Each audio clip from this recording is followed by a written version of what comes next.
अरे यार चौधरी तुम भी कमाल के आदमी हो है। मजे की बात करता है ये। बाबा सही बात है। अच्छा हाँ। उसको को मसाला जरा तेज कर दे हैं? क्यों भाई चौधरी? भाई अब तो इन्हीं कबाबों के मसाले पे गुजारा कर लो, वरना हमारी जिंदगी में अब मसाले कहाँ। ठीक बोलते हैं बाबा चौधरी साहब, अब तुम्हारी कबाब वबाब खाने की उम्र नहीं है, अभी तुम तो परहेज किया करो। नहीं नहीं सरदार साहब, ऐसी बात नहीं है। चौधरी साहब अभी भी अपना शिकार खुद करते हैं। बाबा मलिक साहब शिकार करते जरूर हैं, लेकिन खावा नहीं सकते हैं। यार मलिक, तुम तो ये गोश्त पे मसाला लगा कर ना खा खा के अपने मैदे का बेड़ा गर्क कर लेता है। हम लोगों को देखो आखिरी उम्र तक छोटा बड़ा सारा गोश्त खा लेती है। मैं तो कहता हूँ खान साहब आप थोड़ी सी पी भी ले है। हाँ ठीक, नहीं नहीं तौबा करो तौबा, अस्तगफिरुल्लाह। अरे अस्तगफार तो आप ऐसे कर रहे हैं, तौबा तौबा तौबा है। लो बताओ भाई, इन्होंने जन्नत में चले जाना है और हमने अपनी अपनी बीवियों के साथ दोज़ख में बैठे आग सेक रहे होना है। बाबा बिल्कुल ठीक बात बोल रहे हैं मलिक साहब।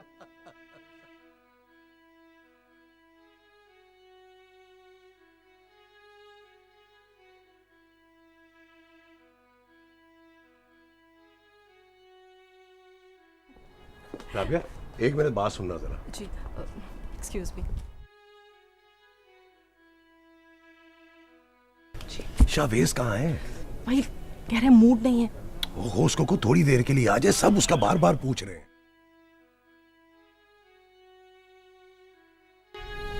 ये कोई वक्त है ऐसी बातें करने का? तुम्हारे भाई ने मेरी इंसल्ट की है, मैं मजीद बर्दाश्त नहीं कर सकता। ये बात मुझसे शादी करने से पहले सोचनी चाहिए थी आपको। तो मुझे नहीं पता था कि तुम्हारा भाई शादी के बाद मेरी इस तरह से इंसल्ट करेगा। मैं पापा के कहने पे उसे बुलाने गया था, खटाक करके दरवाजा मेरे मुंह पे ये कह के बंद कर दिया कि गेट लॉस्ट फ्रॉम हियर। जैसे मैं इस घर का नौकर हूँ, दामाद नहीं हूँ। बाढ़ में जा तुम्हारा भाई। सना, क्या हुआ? किसी ने कुछ कहा है उससे? नहीं मामा, कोई क्या बोलेगा, कुछ भी तो नहीं, किसी ने कुछ नहीं बोला। दरवाजा लॉक करके बैठा हुआ है अंदर से। ये कौन सी नई बात है? उसकी मर्जी होती है, जब चाहे दरवाजा बंद कर देता है, जब चाहे दरवाजा खोल देता है। कौन सी नई बात है ये?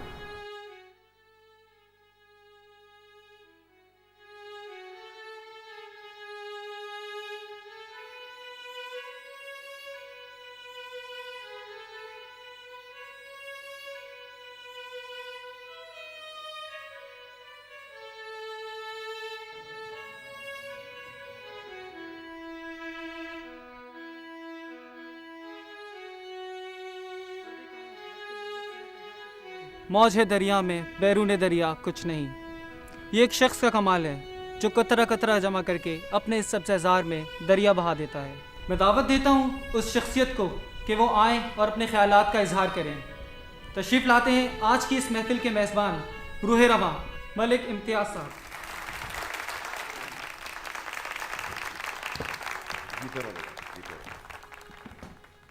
अस्सलाम वालेकुम।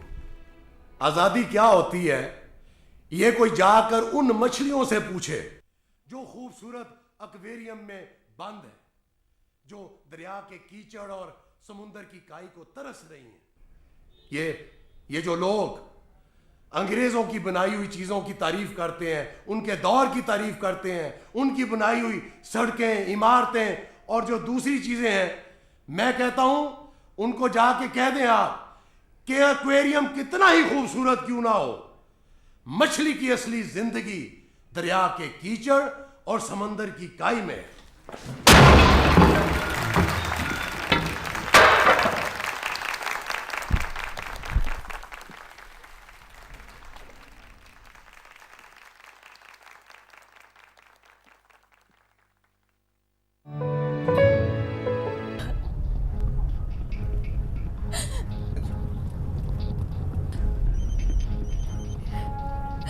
Hello, Mama. Mama, I'm really sorry, but I couldn't stop myself. मैं आपको बगैर बताए इसलिए आ गई। अगर मैं आपको बताती आप मुझे आने ही नहीं देती। मैं क्या करती? आप प्लीज परेशान ना, मुझे कुछ नहीं होगा। मैं बस पहुंचने वाली हूँ। आप दुआ करें कि शाहवेज को कुछ ना हो। मामा नहीं, प्लीज ऐसा नहीं बोले। I love him, I really love him.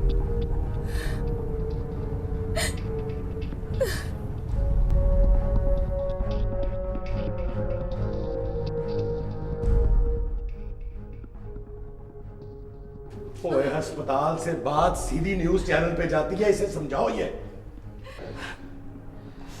आपको सिर्फ अपने नाम की परवाह है, मेरे बेटे की कोई परवाह नहीं है आपको। ओहो भाई, भाड़ में क्या मेरा नाम, मुझे अपने बेटे की कोई परवाह नहीं है। अच्छा तो फिर उठाए, अभी लेके चले हॉस्पिटल उसे। ओहो, अस्पताल से ज्यादा अच्छा सर्जन मैंने यहाँ घर बुला लिया है। ऐसा सर्जन अस्पताल में भी नहीं होगा।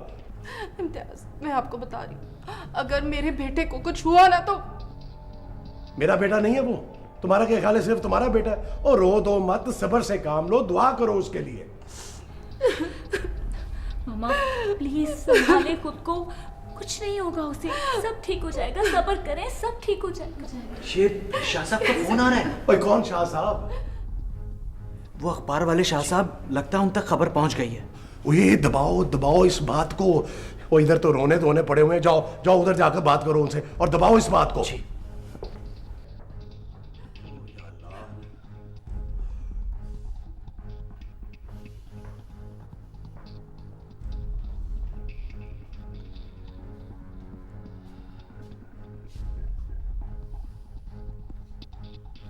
अस्सलाम वालेकुम शाह साहब, कैसे हैं आप?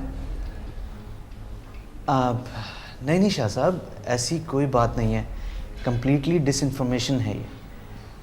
अरे खुदा ना खास्ता अगर ऐसी कोई बात होती तो हम लोग इस वक्त इतनी आराम से घर पे बैठे होते क्या? अरे नहीं, वो बच्चे को बस वो थोड़ा मिर्गी विर्गी का प्रॉब्लम है, तो समटाइम्स ऐसा हो जाता है। आप सुनाइए, सब खैरियत है? अरे हाँ, वो हमारी फंक्शन वाली बात तो बीच में ही रह गई। जी बिल्कुल, आपने फंक्शंस की सारी डिटेल छापनी है कल अखबार में।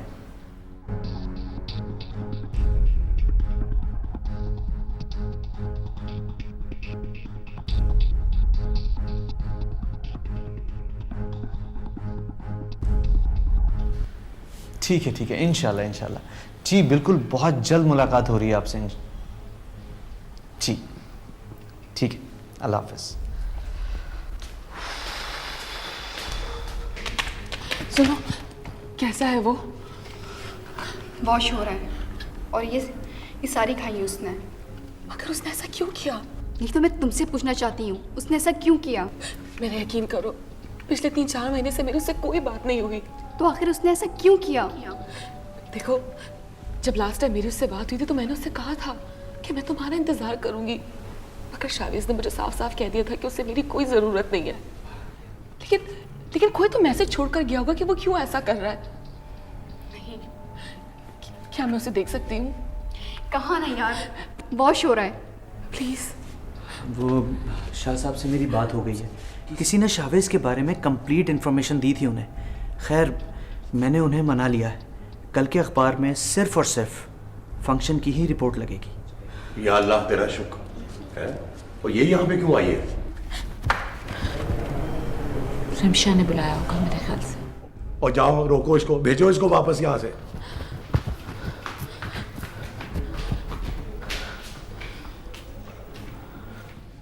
जिसने इस घर की खुशियां छीनी है, तुम उसके साथ दुख बांट रही हो। अंकल प्लीज मुझे यहाँ पे रहने दें जब तक वो अपनी आंखें ना खोल लेता। अरे उसकी आंखें तुम्हारी वजह से बंद हुई हैं। मैं तुम्हारी शक्ल नहीं देखना चाहता, दफा हो जाओ यहाँ से। अगर आपको लगता है उसकी आंखें मेरी वजह से बंद हुई है, तो मेरी आंखें बंद क्यों नहीं कर देते आप? तुम्हारा क्या ख्याल है, अगर मेरे बेटे को कुछ हुआ तो मैं तुम्हारी आंखें बंद नहीं करूंगा, निकाल दूंगा इन्हें। चलो जाओ यहां से, दफा हो जाओ। डॉक्टर साहब। जी डॉक्टर साहब। क्यों मारवा, क्यों प्यार करती हो मुझसे? Why do you love me? मोहब्बत में कोई लॉजिक नहीं होती। तभी तो लॉजिक ढूंढने वालों को मोहब्बत नहीं होती। तो मुझे नहीं है ना, यही तो बोल रहा हूं तुम्हें। I don't love you। मगर मैं तुमसे प्यार करती हूँ, बेशक तुम मुझसे कितनी नफरत क्यों ना करो शावेज। सॉरी, मैंने कब कहा मैं तुमसे नफरत करता हूँ? मैं तो कुछ भी नहीं करता, ना नफरत ना मोहब्बत, कुछ भी नहीं। I'm blank, I'm totally blank। आप खुशकिस्मत हैं, इतनी पिल्स के बाद रिकवरी नामुमकिन होती है। बहुत शुक्रिया डॉक्टर साहब, थैंक यू वेरी मच, बहुत शुक्रिया।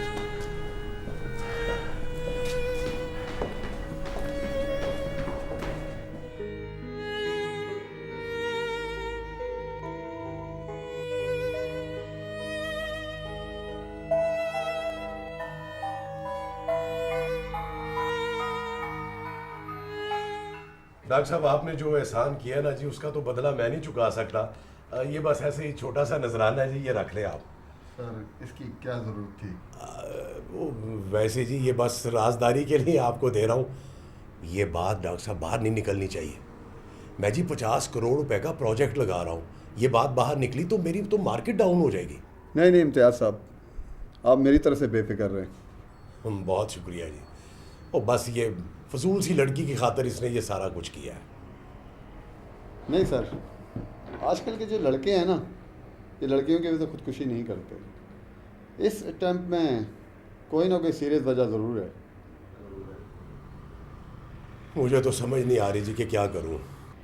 आप किसी अच्छे साइकेट्रिस्ट से कंसल्ट करें, मतलब किसी अच्छे से। मैं तो किसी को नहीं जानता जी, मैं इन चंबेलों में कभी पड़ा ही नहीं हूँ। आप अगर किसी को जानते हैं तो मुझे बताएं।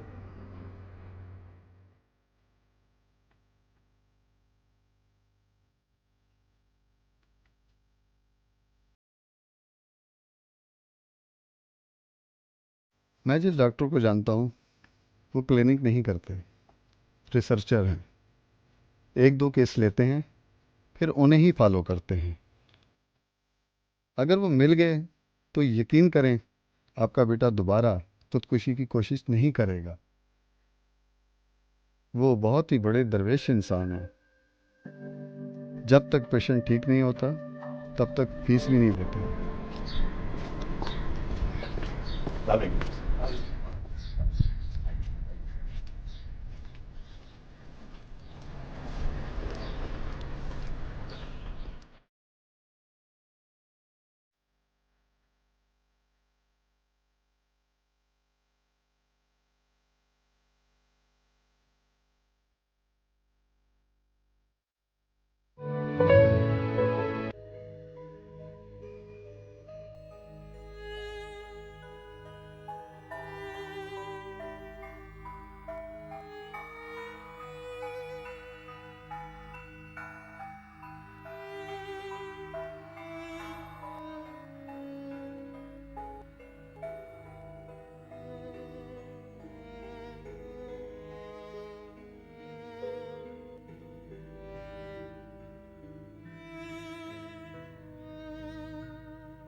शावेज,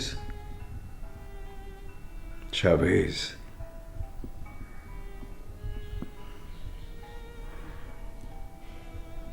मेरा नाम रेहान है।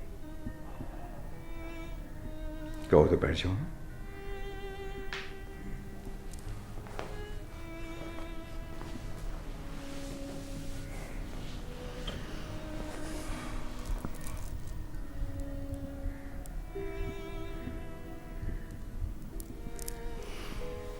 शावेज,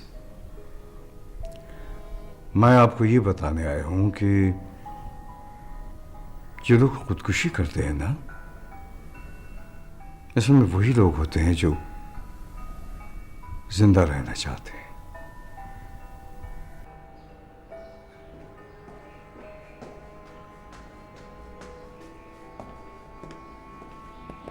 क्या कर रही हो तुम? मैं सुन रही हूँ ना कि क्या कह रहे डॉक्टर से। ओहो, इधर आओ, इधर आओ।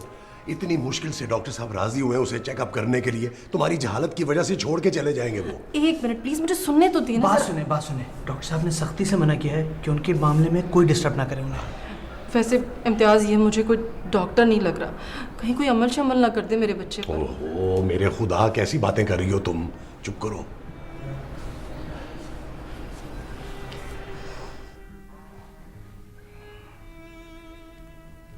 क्यों मरना चाहते थे तुम?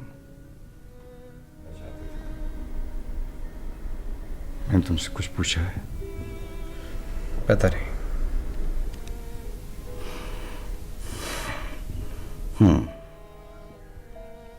मतलब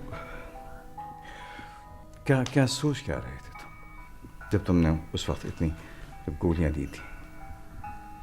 क्या अंदर क्या महसूस कर रहे थे, क्या फील कर रहे थे? क्या कोई गम, कोई गुस्सा, किसी किस्म की कोई मायूसी, कोई पछतावा, कोई गिल्ट? मतलब क्या था? क्या? कुछ भी नहीं। क्या नहीं है उसके पास डॉक्टर साहब? ऐसी किसी चीज की कमी नहीं है जो मैंने रहने दी हो उसकी जिंदगी में। इकलौता बेटा है मेरा वो। हर ख्वाहिश मैंने पूरी की है उसकी। उसने जिस खिलौने पे हाथ रखा मैंने लेकर दिया। उसने जिस लिबास की तरफ यूं नजर उठाकर देखा मैंने खरीद कर दिया। जिस गाड़ी का उसने कहा मैंने उसे खरीद कर दी। दुनिया के जिस मुल्क का नाम लिया मैंने ट्रिप लगवा दिया उसको वहां का। हर साल अपने कमरे की सेटिंग चेंज करता था वो। नया फर्नीचर, नए कलर्स, नए वॉलपेपर, परफ्यूम्स, जूते, रुमाल, टेप रिकॉर्डर। कौन सी चीज है जो मैंने उसको नहीं लेकर दी? लेकिन मुझे समझ नहीं आई उसने खुदकुशी क्यों की है। डॉक्टर साहब, हमने शावेज को इस तरह से पाला है जैसे शहजादे भी नहीं पलते होंगे। शहजादों पर भी थोड़ी बहुत सख्ती, पाबंदी तो होती होगी ना, मगर शावेज तो जब दिल चाहता, जो दिल चाहता, जैसे दिल चाहता करता। मैं तो फिर भी थोड़ी बहुत सख्ती और रोक टोक करती थी, मगर इम्तियाज तो मरते हैं उस पर। उसे ज़रा सा नज़ला हो जाए हम सारी रात उसके सराहने बैठे रहते हैं। ज़रा सी छींक आ जाए हमारी जान पर बन जाती है। लेकिन उसकी खुदकुशी तो क़यामत है हमारे लिए। प्लीज बताएं क्यों किया उसने ये सब? डॉक्टर साहब, इतने लाड प्यार, इतनी आज़ादी के बावजूद वो बिगड़ा नहीं है। हमने आज तक कभी कोई बदमाशी, बदतमीजी वगैरह कभी नहीं देखी। कभी गरूर, तकब्बुर, पड़कपन हमने कभी नहीं देखा। अब आप इस बात से ही अंदाज़ा लगा लीजिए कि मैं उनकी फर्म में एक छोटा सा इंजीनियर था। मेरी और सना की शादी में सबसे ज़्यादा उसी ने सपोर्ट किया है। आई गेस कोई बहुत मामूली बात होगी जिससे वो टॉलरेट नहीं कर पाया और उसने इतना बड़ा स्टेप ले लिया। उसने माँ बाप का ना कभी गुस्सा देखा है, ना कभी डांट, ना इनकार। जबकि हम बहनों ने डांट भी सुनी है, इनकार भी सुना है और माँ बाप का गुस्सा भी देखा है। इसलिए हमारी बैलेंस पर्सनैलिटी है। आई एम श्योर कि बहुत ही मामूली सी बात होगी जिसने उसे खुदकुशी पर मजबूर किया।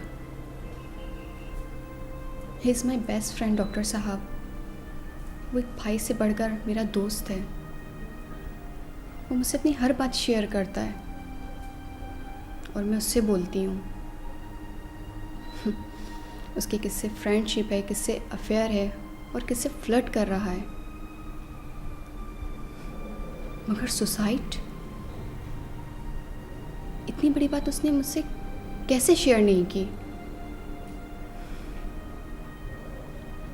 ज़रूर कोई बहुत बड़ी बात होगी डॉक्टर साहब। मैं जानती हूँ डॉक्टर साहब, मैं उसकी ज़िंदगी में पहली लड़की नहीं हूँ, मगर मेरी ज़िंदगी में वो पहला लड़का है। मुझे उससे इश्क है।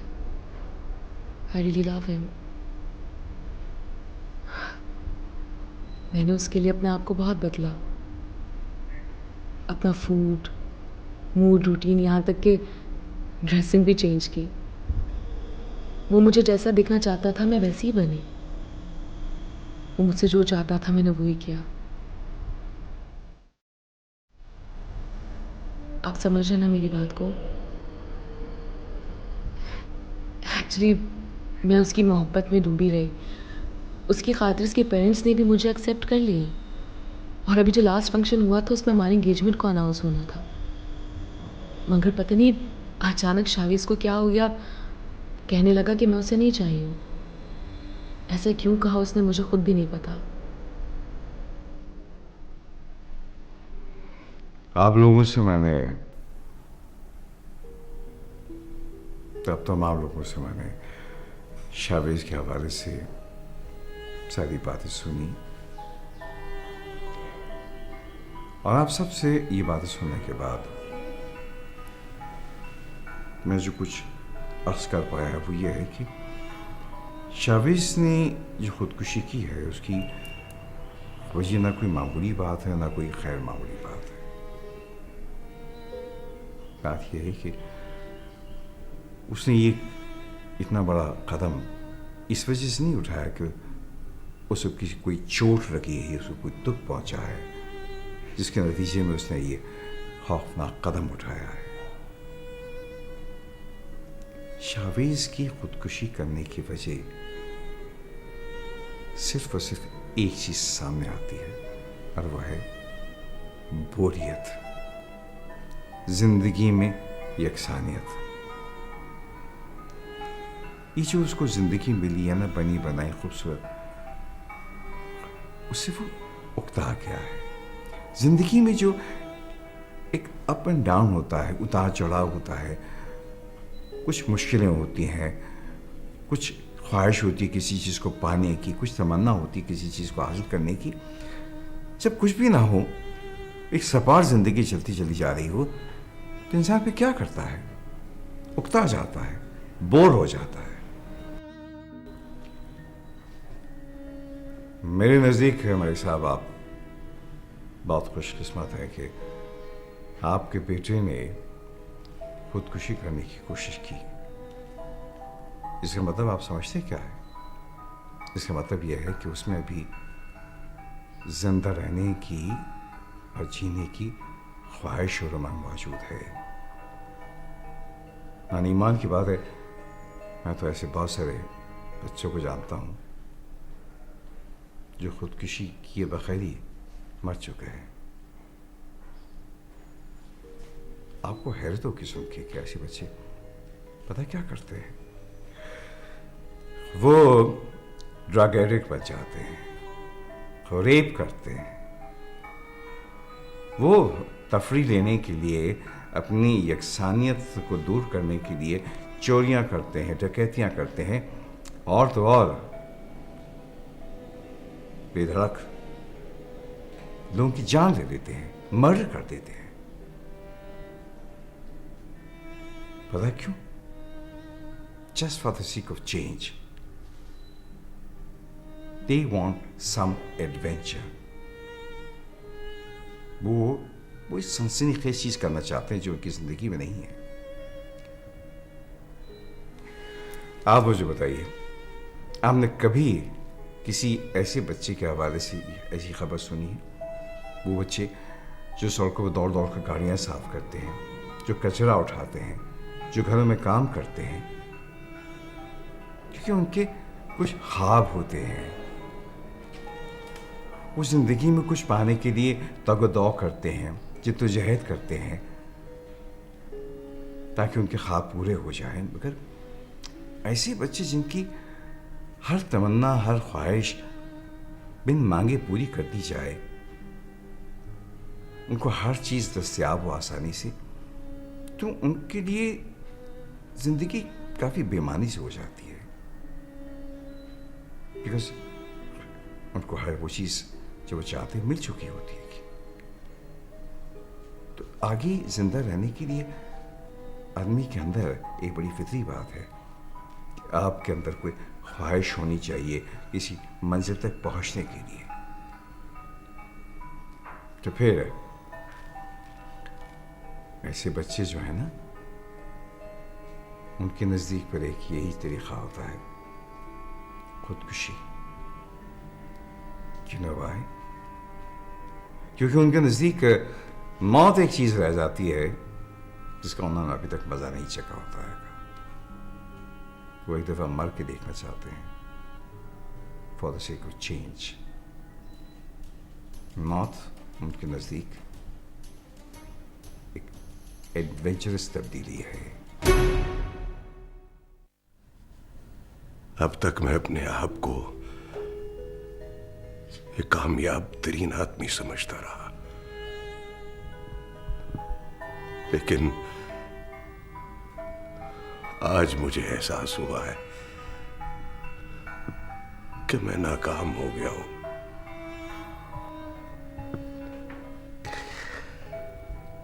सब कुछ होने के बावजूद खाली हाथ खड़ा हूं।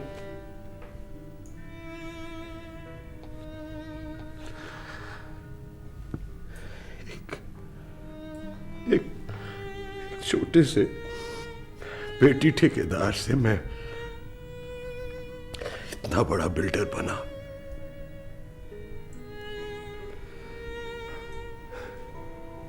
सिर्फ तुम्हारे लिए, सिर्फ तेरी खातिर। मेरी कुव्वत, मेरी ताकत है तू। तेरी खुशियां, तेरी फरमाइशें मेरी ताकत है। फिर तूने क्यों मरने की कोशिश की? क्यों मरने की कोशिश की है तूने? क्यों मरने की कोशिश की है तूने? क्यों मरने की कोशिश? पापा प्लीज, प्लीज पापा, प्लीज पापा। इम्तियाज ना करें ऐसा, अभी इसकी तबीयत ठीक नहीं है, ना तंग करें इसे। इसे पूछो लाबिया, इसे क्या चाहिए? इसे किस चीज की कमी है? ये किस कीमत पर जिंदा रहना चाहता है? मैं इसके लिए कुछ भी करने को तैयार हूं।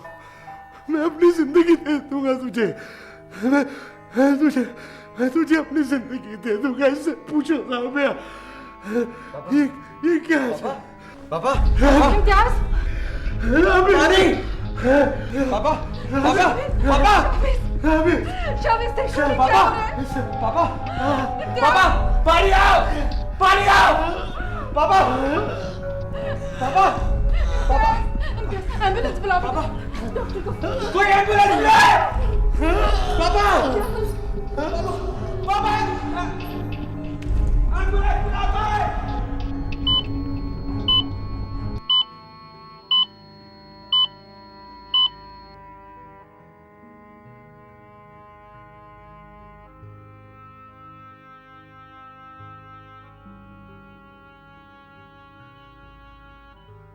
अपनी जिंदगी दे दूंगा तुझे।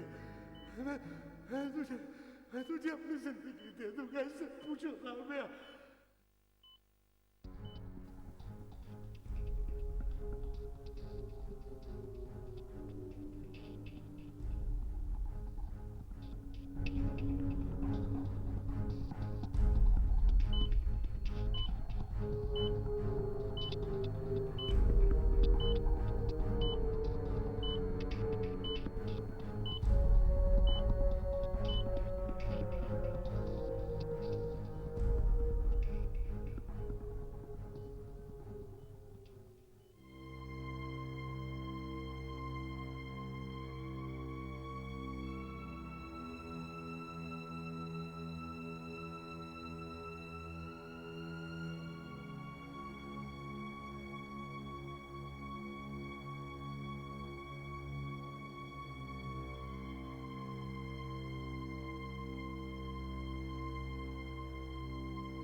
अंजाना का माइनर सा अटैक था,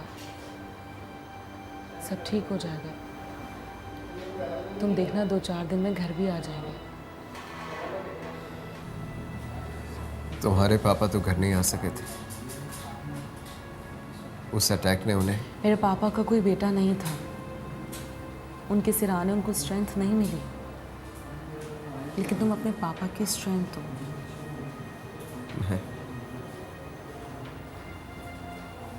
मैं तो वीकनेस हूँ पापा की। मेरी वजह से वो आज यहाँ तक पहुंचे। लेकिन अगर तुम चाहो तो उन्हें हाथ से निकाल भी सकते हो। जिस तरह बच्चे अपने माँ बाप की गोद में आके अपनी बीमारी को भूल जाते हैं, ठीक इसी तरह अगर बच्चों की सपोर्ट पेरेंट्स के साथ हो तो वो उठ खड़े होते हैं।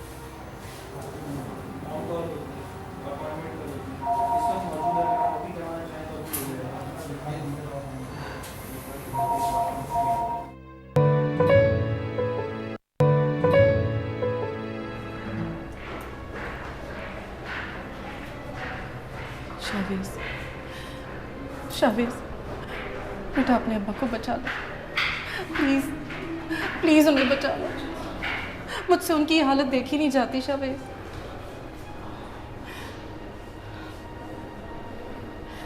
बेटा तुम समझ रहे हो ना मैं क्या कहना चाह रही हूँ?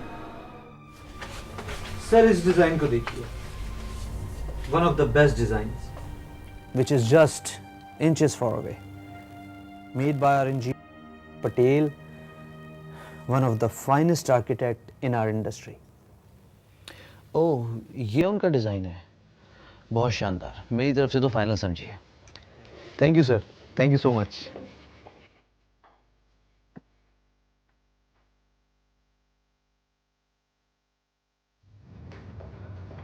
अस्सलाम सर।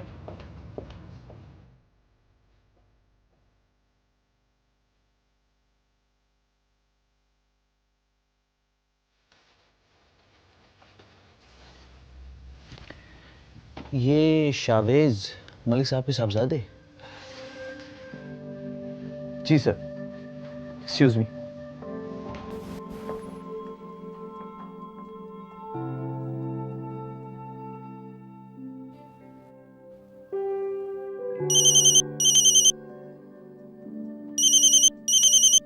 ये किसका फोन आ गया? हाँ हेलो। मुबारक हो, आपका बीमारी वाला ड्रामा कामयाब हो गया। शावेज इस वक्त ऑफिस में है।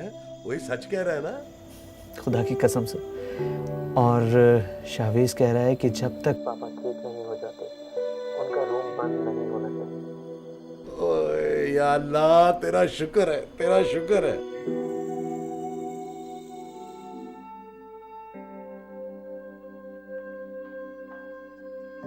वाह डॉक्टर साहब वाह, सच कहते हैं लोग आपके बारे में कि आप जादूगर हैं, जादूगर। क्या मंत्र फूके आपने कि शावेज सीधा दफ्तर ही पहुंच गया।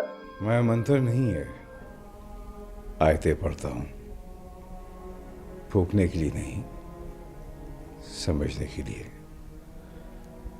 लोग सब आपके लिए खुरान पढ़ते हैं, मैं उसको समझने और समझने के बाद उस पर अमल करने के लिए।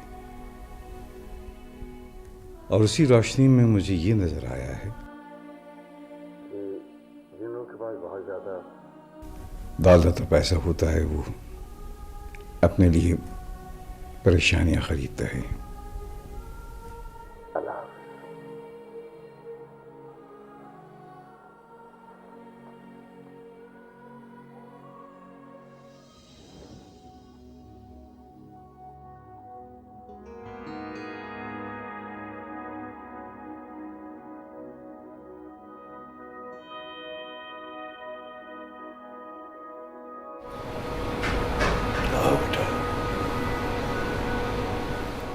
सॉरी, मैंने उस दिन तुम्हारे साथ बड़ा बुरा सलूक किया है, मुझे माफ कर दो। नहीं अंकल, प्लीज ऐसा ना कहे। उस दिन जो कुछ हुआ वो गलत फहमी थी, उसमें ऐसा होना ही था। लेकिन जिस तरह तुम उसका हाथ पकड़कर ऑफिस लेकर गई हो ना, ये बड़ा एहसान किया तुमने मुझ पर। Please uncle. मैं एक दिन इसी तरह तुम्हारा हाथ पकड़कर अपने घर लेकर आऊंगा अपनी बेटी बनाकर। ये मेरा वादा है तुमसे। Thank you. जीती रहो बेटा। शावेज, ये है हमारा नया प्रोजेक्ट। अभी हमने इसकी प्रॉपर लॉन्चिंग भी नहीं की है और 30% बुकिंग हो भी गई है।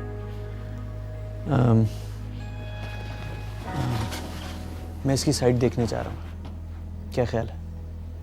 चलना है?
ये सारी हमारी जमीन है। आओ सही आओ। सलाम वालेकुम। क्या हाल है खमसू? सही कह रहा है कहीं दूसरी शादी तो नहीं कर रहा? ना सही ना, बच्चे की खुशी करा रहा हूँ सही। बच्चे की शादी करवा रहे हो, वो भी इस उम्र में? ना सही ना, बच्चे की सुन्नत करा रहा हूँ। सही आओ ना सही। कोई लस्सी पीते हैं, कोई पानी पीते हैं, सही आओ ना सही।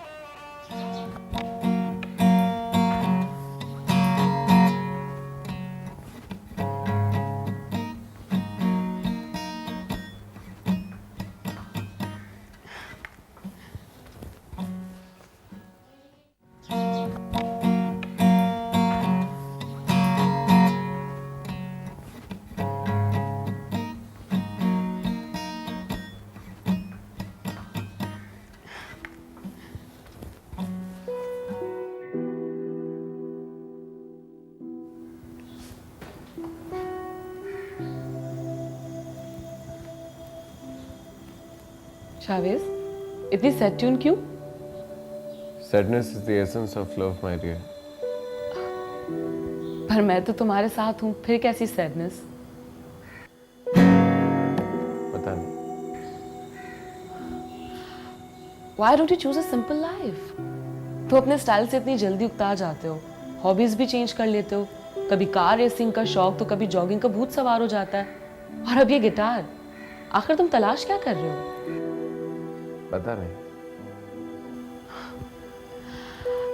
अच्छा, tell me, how many times you told me I love you? ये कैसा सवाल? अरे पहले सवाल मैंने पूछा, answer me.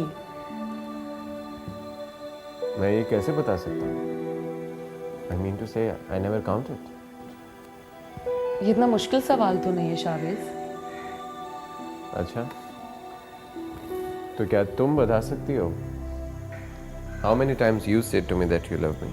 Yes, I can. मेरी ज़बान से कही गई हर बात का यही मतलब होता है। इश्क के इजहार के लिए होठों की जरूरत नहीं होती। ये काम ज़बान के बजाय आंखों से लिया जाता है। और तुम्हें मेरी आंखों में क्या नजर आता है?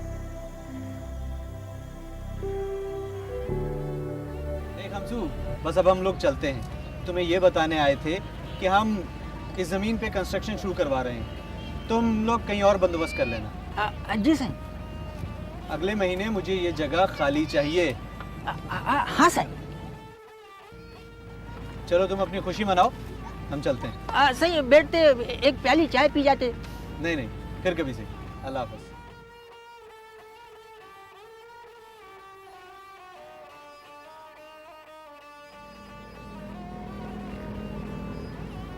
चलें?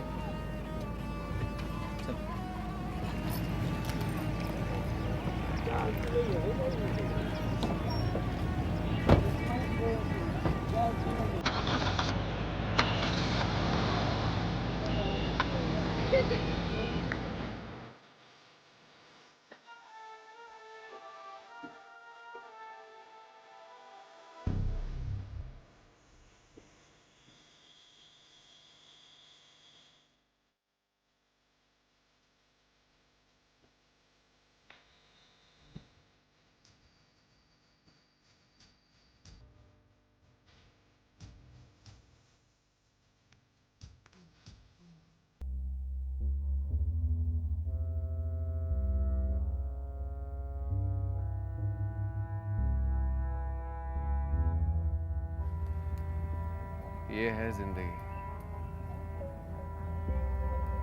और वो बिल्कुल वैसा घर चाहिए मुझे।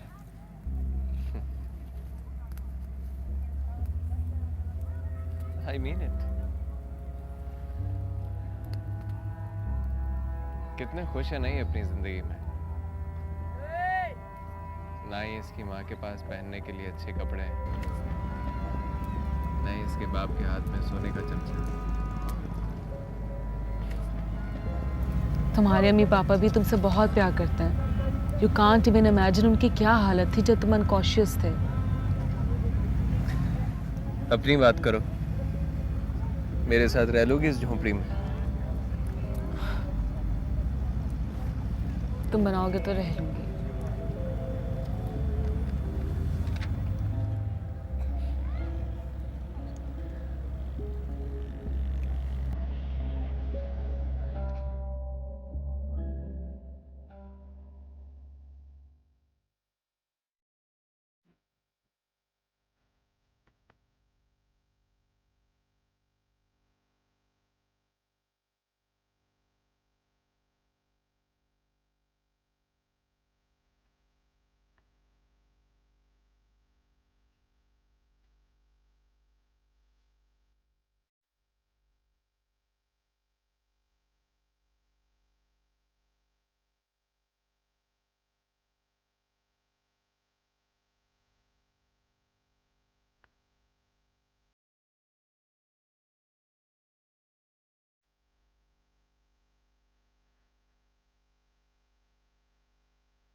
कोई फायदा नहीं हो रहा है डॉक्टर साहब, कोई फायदा नहीं हो रहा है।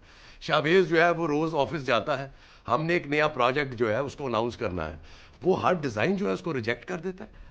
उसके माइंड में कुछ भी नहीं है, कोई आर्किटेक्चर, कोई डिजाइन, कुछ भी नहीं। उसे खुद क्लियर नहीं है कि वो कैसी बिल्डिंग बनाना चाहता है। अब आप ही बताएं डॉक्टर साहब कि मैं क्या करूं। आप दोनों की गुफ्तगू सुनने के बाद अगर मायने करे तो मैं आपसे एक सवाल पूछना चाहता हूँ। नहीं आप पूछें। मलिक साहब, सबसे पहले तो आपने ये फैसला करना है कि आपके नजदीक क्या चीज इंपॉर्टेंट है, क्या चीज अहम है, आपका बेटा या आपका कारोबार।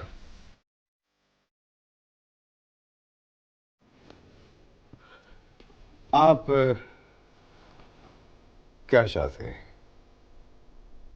क्या आपका बेटा दूसरा मलिक इम्तियाज बन जाए और वो भी आपकी तरह से जिंदगी को उस ट्रैक पर दौड़ता रहे जिस तरह से आप दौड़ रहे हैं, या फिर वो एटीएम की मशीन बन जाए, दबाए 4 नंबर और फिर रोटो की बारिश होने लगी। या मलिक साहब, आप ये चाहते हैं कि आपके दोस्तों के बच्चों की तरह से आपका बेटा उनकी तरह से डिजाइनर कपड़े पहने, उनकी तरह से फैशन करे, उनकी तरह से हूबहू हरकतें करे, उनके साथ जाकर फास्ट फूड रेस्टोरेंट्स में खाना खाए, खामा कहीं बड़ी बड़ी गाड़ियों में सड़कों पे घूमता फिरे, या फिर रात गए तक बेहंगम पार्टियों में वो हम करें। नहीं साहब, कभी आपने सोचा है कि अंदर से ऐसा ना हो, वो सब कुछ करना ना चाहे, मगर महज आपकी मर्जी और ख्वाहिश की खातिर वो दूसरे बच्चों के नाते में एक शो पीस, एक नमूना, एक रोबोट बन जाए और उन बच्चों के साथ लाइन में खड़ा हो जाए, ताकि आप सबके सामने फख्र से कह सके, वाह ये देखो मेरे बेटे को, मेरा बेटा किसी से कम नहीं है।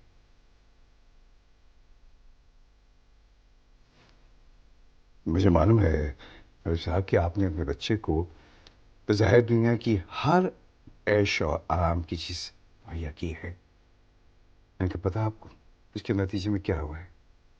उसकी जिंदगी बिल्कुल बेमकसद और बेमानी होकर रह रही है।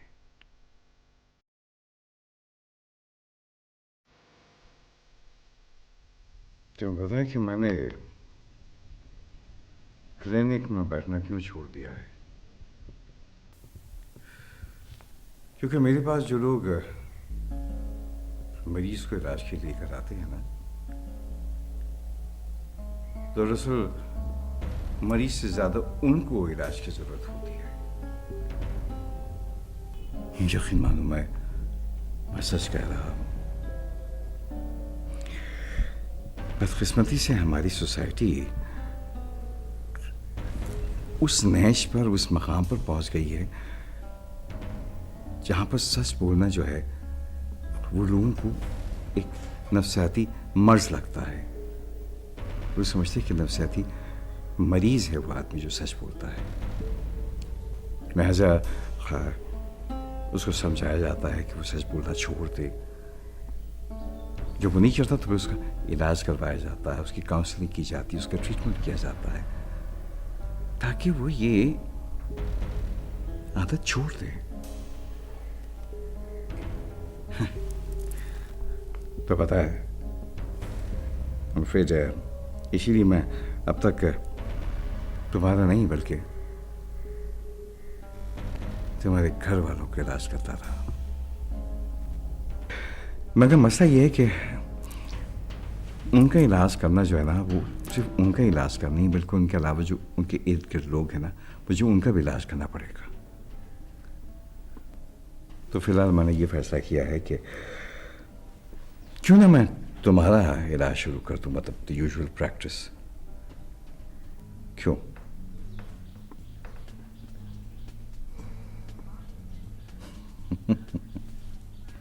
देखो यार, बड़ी सीधी सादी बात है। तुम जो झोपड़ियां बनाना चाहते हो ना, तो वो अपने बाप के पैसे के बजाय तुम खुद अपने पैसे से क्यों नहीं बनाते हो? देखो, अब मेरी बात बहुत ध्यान और गौर से सुनना। शाविज, अगर तुम कोई तब्दीली लाना चाहते हो ना, तो इसके लिए बहुत ज़रूरी है कि उसकी कीमत तुम खुद अदा करो। पहले अपने बाप जितना पैसा कमाओ और फिर उस पैसे को अपनी मर्जी से जो चाहते हो वो करके दिखाओ। इस वक्त जो तुम्हारे जहन में कंफ्यूजन है वो सब दूर हो जाएगा जब तुम मेहनत करके तब्दीली ले आओगे। तो यही कंफ्यूजन जो है ना, आगे जाके तुम्हारे लिए ईमान का दर्जा बन जाएगा। तुम्हारा दिमाग सब क्लियर हो जाएगा। तुमको अपनी एक शनाख्त मिल जाएगी, अपनी पहचान मिल जाएगी, अपने ख्वाबों की ताबीर मिल जाएगी। तब तुम फख्र से अपनी गर्दन बंद कर सकोगे, ये मैंने किया है, ये मेरी मेहनत है, ये मेरे ख्वाबों की ताबीर है।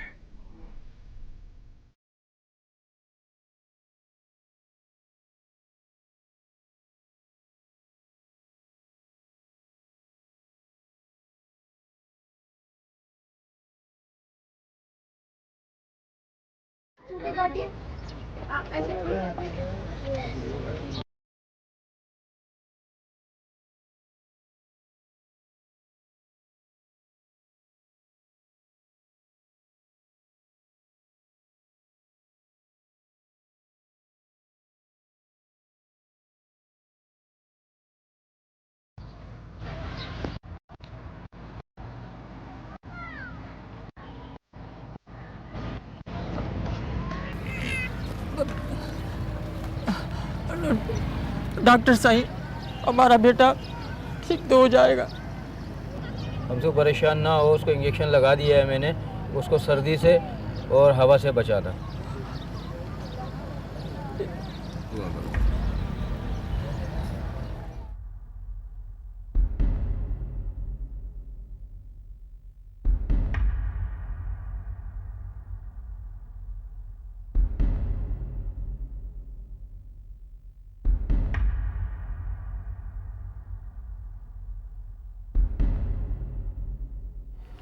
बेटा ये देखो, ये डिज़ाइन मुझे तो बहुत अच्छा लगा भाई। 3 साइड ओपन है, हर विंडो के साथ बैल्कनी है, टेरेसेस हैं और सबसे बड़ी बात क्रॉस वेंटिलेशन है। मेरा तो ख्याल है कि हमें ये वाला डिज़ाइन फाइनल कर देना चाहिए।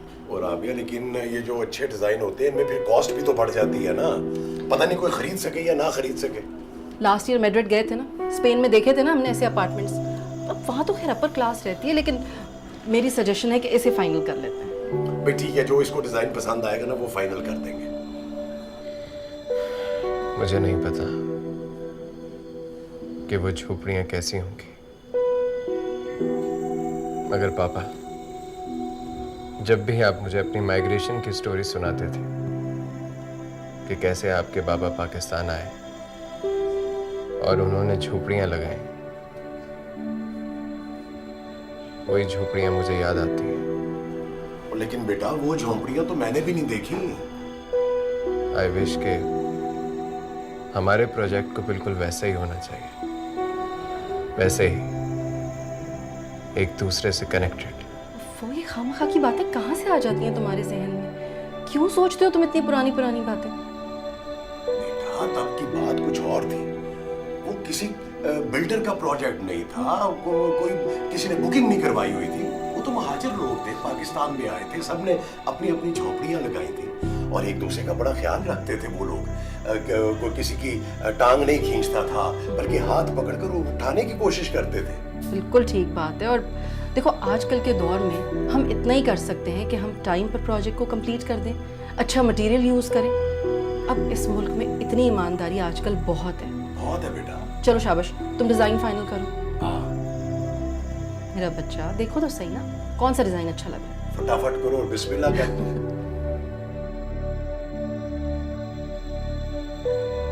क्या ख्याल है फिर? हमें अब कोई ना कोई डिजाइन फाइनल करना ही पड़ेगा। ये प्रोजेक्ट बहुत लेट हो रहा है। मेरी तो कुछ समझ नहीं आ रहा। दैट सी बिल्डिंग है सब, इससे ज्यादा तो उस खमीसों की झोपड़ी में लाइफ नजर आती है। लाइफ रहने वालों से होती है, बिल्डिंग से नहीं होती। तुम्हें कितनी बार समझाना पड़ेगा? चलें ठीक है, फिर इसको फाइनल कर लें। सही, हम खुद बात करता हूँ। सही, हम खुद बात करता हूँ।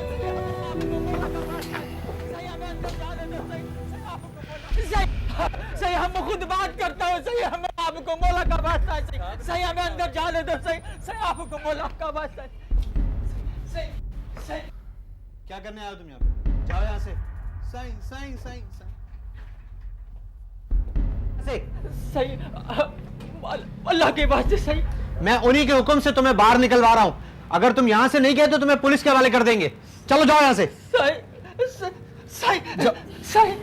वो कामरान भाई क्या कह रहे हैं? कुछ नहीं कह रहा, ऐसी खामखा में ब्लैकमेल कर रहा है। सही, एक बार हमारी बात सुन लो। सही, चलो तुम जाओ यहाँ से, जाओ यहाँ से। सही, हमारा बच्चा बहुत बीमार है। सही, उसको मलेरिया हो गया है। सही, चलो चलो जाओ, गाड़ी से लेकर जाओ यहाँ से। एक सेकंड कामरान भाई, कहिए आपको आपके बच्चे के इलाज के लिए कितने पैसे चाहिए? पैसे नहीं चाहिए सही, बस कुछ दिनों की मोहलत दे दो सही। जैसे ही ठीक हो जाएगा सही, हम इसको लेके कहीं चला जाएगा सही। बस शावेज ये चाह रहा है कि हम अपनी नई बिल्डिंग की कंस्ट्रक्शन 1.5-2 महीने लेट कर दें। गाड़ी से बाहर लेकर जाओ, लेके जाओ इसे बाहर। सही, सही, चलो शाबाश। बात सुनो सही, हमारी बात सुनो सही, सही बुरा के सही भाई, सही हमारी बात सही। तुम चल, ये लोग ऐसे ही करते हैं यार। तर्स खा के इनको रहने की जगह दो और ये लोग जमीन पे कब्जा करके जाते हैं। अच्छा मुझे ये बताओ कि उसको फाइनल कर लूं?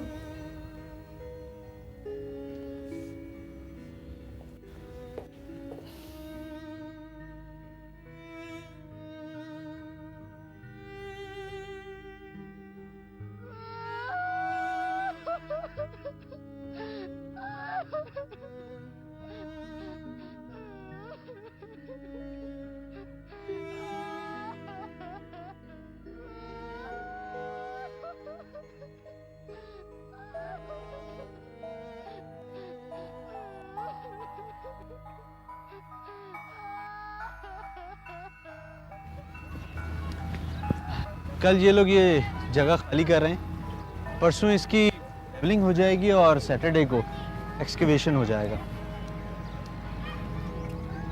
मगर ये लोग रो क्यों रहे हैं? इन लोगों का यही काम है, पहले ये लैंड ओनर को धूस धमकियां देते हैं, फिर हाथ पैर जोड़ते हैं और उसके बाद रोना पीटना मचाकर इमोशनली ब्लैकमेल करते हैं। कमीसू इधर आओ। कमीसू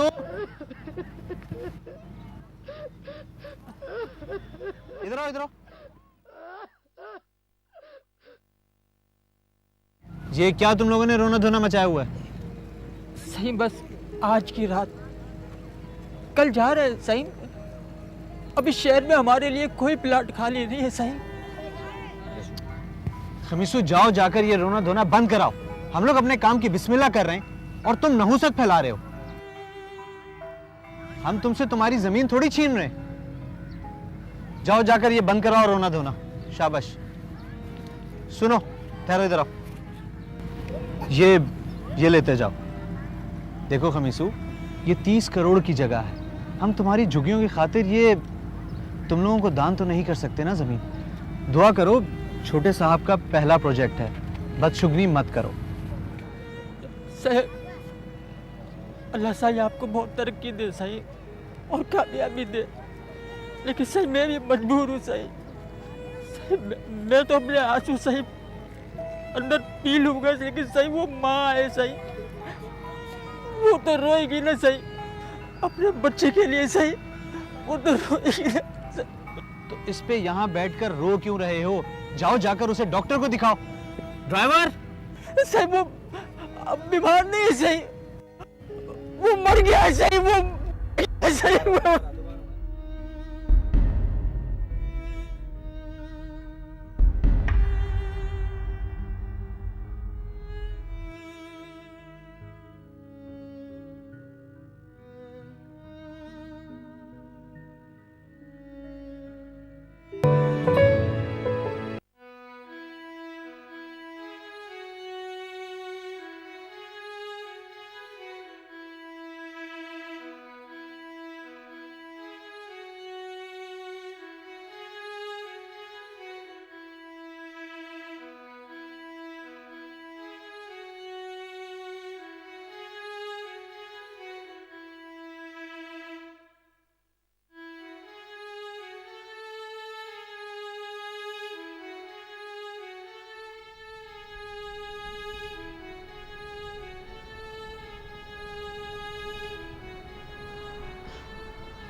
भाई तुम्हारे पापा अपने प्रोजेक्ट के साथ तुम्हारे ख्वाब की संगे बुनियाद भी रख रहे हैं। अब तो तुम खुश हो ना? मेरे ख्वाब के लिए इनके पास जगह नहीं है मारवा। ये महल तो बना सकते हैं, अगर झोपड़ी नहीं। मौज बढ़े या आंधी आए, दिया जलाए रखना है। घर की खातिर 100 दुख झेलें, घर तो आखिर अपना है। कायदे आज़म मोहम्मद अली जिन्ना ने हमें एक घर लेकर दिया और मलिक इम्तियाज़ जैसे मेहमारों ने इसमें हर किसी को एक अलग मकान देने का अज़म कर रखा है। मैं बुला रहा हूँ उस शख्सियत को कि जिनके घर का आंगन हर साल 23 मार्च के दिन वतन परस्ती के जज्बे से महक उठता है और साल भर ताज़ा रहता है। तो तशरीफ़ लाते हैं आज की इस महफिल के मेज़बान मलिक इम्तियाज़ अहमद खान साहब।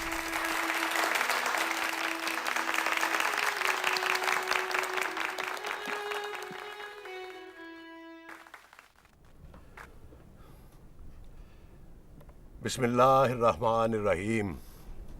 सबको अस्सलाम वालेकुम। मेरे बाबा जब मेरे दादा के साथ हिजरत करके इस मुल्क में आए थे तो सबसे पहले उन्होंने एक मैदान में एक झोंपड़ी बनाई थी। उसके बाद वहां से आने वालों के लिए वो झोंपड़ियां बनाते चले गए। ये यहां पर हमारा पहला घर था। मेरे बाबा जो थे वो झोंपड़ियां बनाते बनाते राजमिस्त्री का काम सीख गए और मैंने ईंट लगाना सबसे पहले उनसे सीखा था और तब से लेके आज तक मैं ईंट पर ईंट लगाता चला आ रहा हूं। 23 मार्च मेरे लिए बहुत ही एक मुकद्दस और अजीम दिन है। इस दिन को पाकिस्तान की संगे बुनियाद रखी गई थी, इसीलिए मैं अपना हर प्रोजेक्ट जो है वो इसी दिन शुरू करता हूं और मैं इस दिन को बड़े जोश और वल्वले के साथ मनाता हूं। जिस जोश और वल्वले के साथ मेरे बाप दादा ने इस घर का ख्वाब देखा, मैं चाहता हूं कि यही जोश और वल्वला जो है ये मैं अपनी नई नस्ल को मुंतकिल करूं। इसीलिए ताकि इस मुल्क में हर शख्स का अपना घर, इस मुल्क के हर शख्स को छत, उसका अपना घर हो और ये जज्बा हमारे खून में शामिल हो।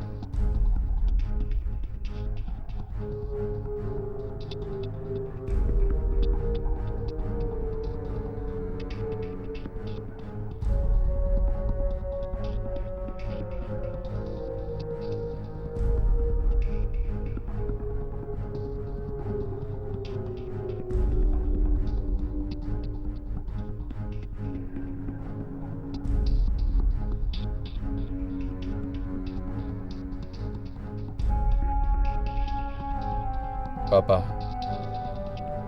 मेरी आपसे आखिरी फरमाइश है कि मेरी कब्र कच्ची ही रहने दें। कहीं ऐसा ना हो कि आप उसको भी कंक्रीट का बना दें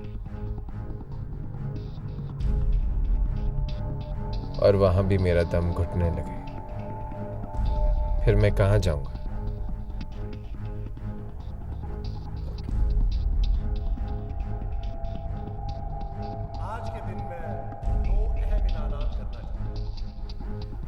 एक तो ये, आज के दिन हमने अपने नए प्रोजेक्ट का संगे बुनियाद रखा है और दूसरा ये कि मैं अपने बेटे के घर का संगे बुनियाद रखना चाह रहा हूं। इसीलिए मैं आप लोगों को उनसे मिलवाना चाहता हूं। आप लोग समझ गए होंगे ना कि मैं क्या कहना चाह रहा हूं।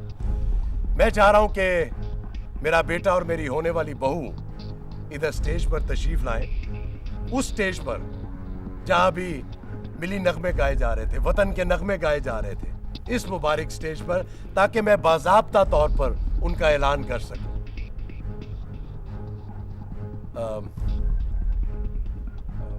शावेज और उसकी होने वाली बीवी, यहाँ मैं चाह रहा हूँ कि स्टेज पर आए और ताकि मैं बाज़ाब्ता तौर पर ऐलान कर सकूं।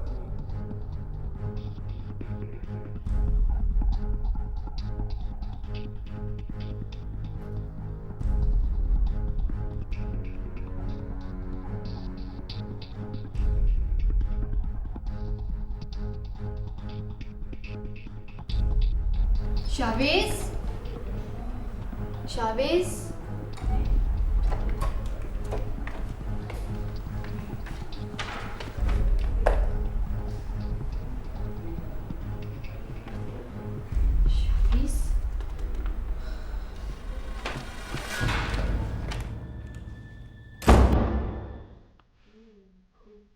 डॉक्टर साहब, शावेज का कुछ पता नहीं चल रहा। मुझे तो समझ नहीं आ रही। आप मुझे कोई मशवरा देना, मैं क्या करूं? पुलिस में रिपोर्ट करवा दूं फिर? मुझे बिल्कुल समझ नहीं आ रही डॉक्टर साहब जी। पापा ये देखिए मिला शावेज के कमरे से। डॉक्टर साहब मैं आपसे भी बाद में बात करता हूँ जी। ये क्या है?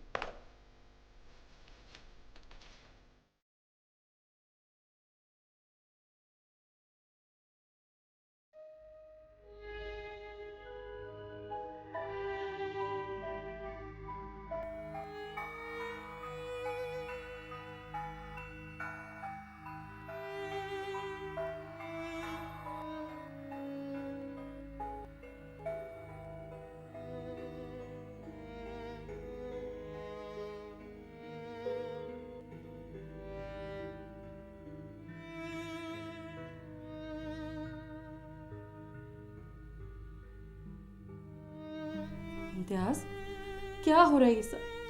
क्या हो रहा है ये सब कुछ? तुम्हें तो सिर्फ अपनी दौलत की फिक्र है, अपने नाम की परवाह है, अपने पैसे की परवाह है।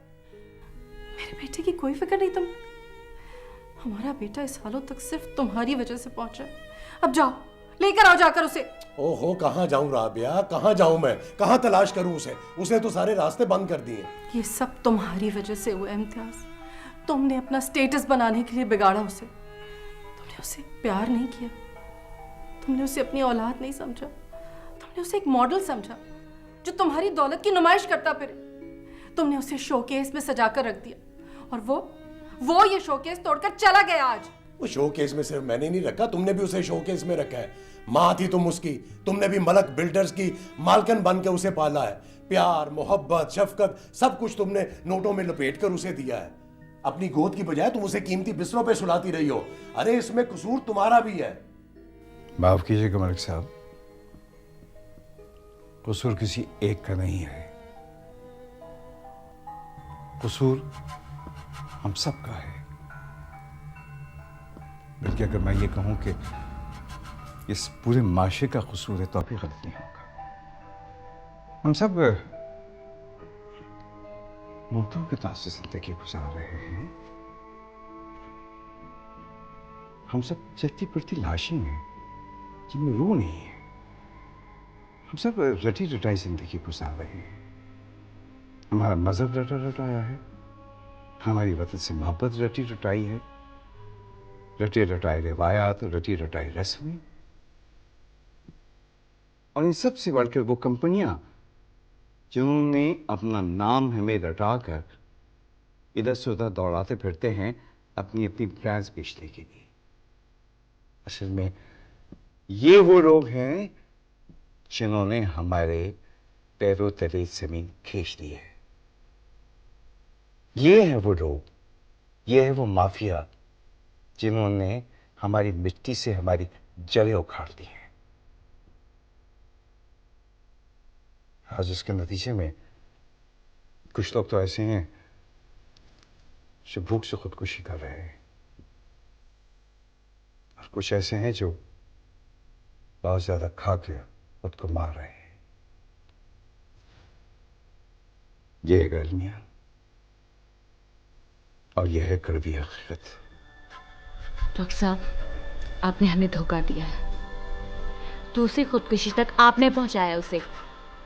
आप कहते थे ना कि आपको इसमें चेंज देख रहे, ये आया है चेंज, ये चेंज लाना चाहते थे आप। डॉक्टर साहब, मैं आपसे कहता रहा कि आप इसे नींद की गोलियां देकर सुला दें, लेकिन आपने हमेशा यही कहा कि बहुत सो चुका है, जागने दो इसे, देखने दो इसे ख्वाब। देखिए आपने, आप कातिल हैं शाहवेज के। आपको तो खुश होना चाहिए ना कामरान भाई। अब आपको आपके डिज़ाइन की प्रॉब्लम नहीं रहेगी और आपका प्रोजेक्ट भी अब डिले नहीं होगा। चला गया ना वो मेंटल आपके ऑफिस से हमेशा हमेशा के लिए। राज करेंगे अब आप, राज। ऐसा मत कहो रिमशा, वो कहीं नहीं जा सकता। वो बहुत खुश था, फिर वो क्यों जाएगा? तब्दीली तब्दीली तब्दीली, आप तब्दीली चाहते थे ना उसमें, ये तब्दीली आई है। डॉक्टर साहब, आपने मुझसे वादा किया था कि आप मुझे मेरा बेटा लौटाएंगे। मैं कुछ नहीं जानती, मुझे मेरा बेटा वापस चाहिए, मुझे मेरा बेटा वापस चाहिए। मलिक साहब, उसे वही झोपड़ियां जो मोहब्बत की अलामत थी, वही कल्चर जिसमें मरफ़त थी, लिहाज था, जिनमें बर्दाश्त का मादा था, आज भी इस नफ्सा नफ्सी के दौर में वो वही चीज ढूंढ रहा है, वही जज्बे की तलाश में है जो उसको आबा और अजदाद से मिला था, जो उसकी मिरास है। ऐसा अब फिर आपको अपने बेटे को जिंदा रखने के लिए ना वापस लौटना होगा।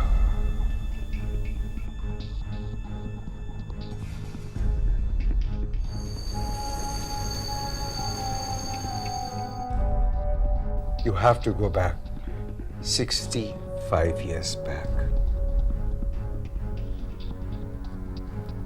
कैसे? सॉरी, फिलहाल ये तो मैं नहीं बता सकता, मगर मुझे इतना मालूम है कि उसको न सिर्फ जिंदा रखने के लिए बल्कि उसको दोबारा नई जिंदगी देने के लिए बहुत जरूरी है। लेकिन डॉक्टर साहब, शावीज कहाँ है इस वक्त?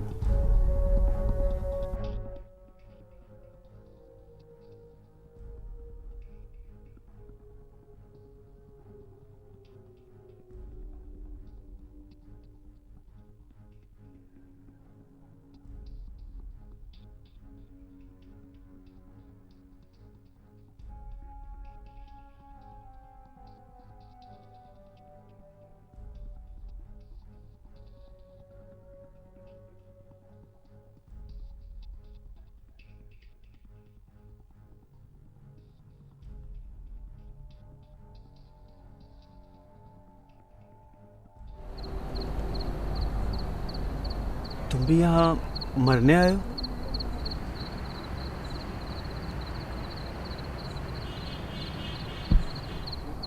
मैं तो भूखा हूँ, इसलिए मरना चाहता हूँ। मुझे भूख नहीं लगती, इसलिए मरना चाहता हूँ।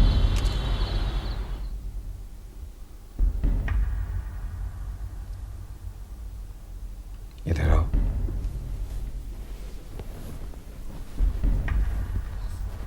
Tell me honestly, do you love him?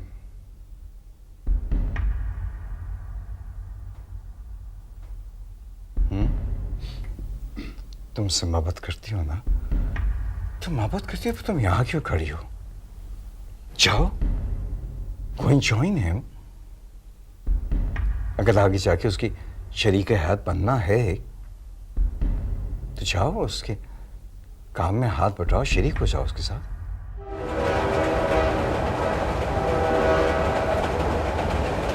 I am sorry पापा, मैं जानता हूँ मैंने आपको बहुत परेशान किया, मगर मैं क्या करूँ? मैं तो वही करना चाहता हूँ जिसका ख्वाब कभी दादाजी ने भी देखा था, इन्हीं गरीब झोपड़ी वालों के साथ मिलकर। वो ख्वाब जो 23 मार्च 1940 से लेकर आज तक सिर्फ ख्वाब ही रहा। मगर अब वक्त आ गया है कि इस ख्वाब को हकीकत बनाया जा सके, वरना इस मुल्क की अपनी हकीकत खतरे में पड़ जाएगी। इस मुल्क की तकदीर को उस दिन का इंतजार है पापा, जब ये सारी झोपड़ियों वाले मिलकर एक ऐसा मुल्क बनाएंगे जहां आप जैसे लोगों की कोई जगह नहीं होगी। ये मेरा पागलपन नहीं है पापा, इस मुल्क का मुस्तकबिल है, इस कौम का मुस्तकबिल।